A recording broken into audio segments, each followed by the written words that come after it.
Alright, so Cyberschool has some new updates to the text box privacy options. And so to get started, we're going to create a new text box.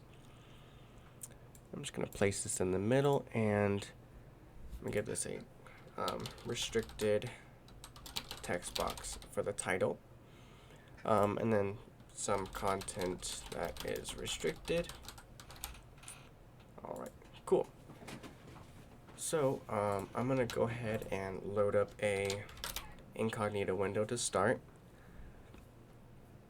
And in this window, I should be able to see that text box. Alright, there we go. Cool. Next, let's go ahead and edit those privacy settings. So by default, anyone can view the content. That's a given. We also have the password option. But now we also have the custom option. And so if I just set this to custom and save, we have the restricted text box. Let's go ahead and take a look at the incognito window. And if I refresh this, it's going to tell me that it's now private. So setting it to custom without any individual approved or denied requests will set the text box to be private to anyone who is not logged in. Alright, so I'm going to go ahead and get logged in here, and fingers crossed I can still see that.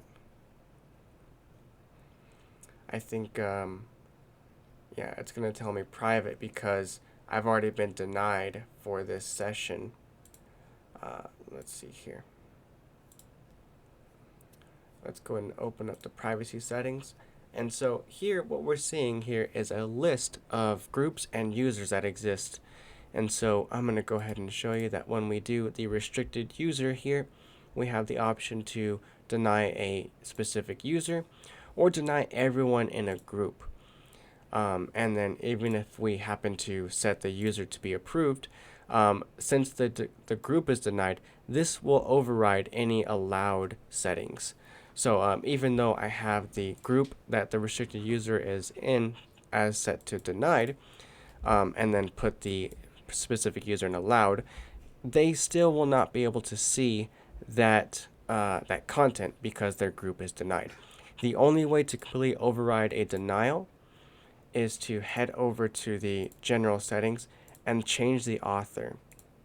So by doing this, we'll restrict everyone. That will override the privacy settings. Now, naturally, site administrators will be able to view the content anyways. But whenever we open up privacy options, typically we're going to go through and start denying, users or groups. And so that's the concept behind adding privacy. Again, the reason why I'm unable to see this title even when I'm logged in is because I initially saw this logged out and then I was denied. Now that cookie that's created is stored into the session, and so if I was to go close down this window and then open a new one, then I could proceed to see that content again.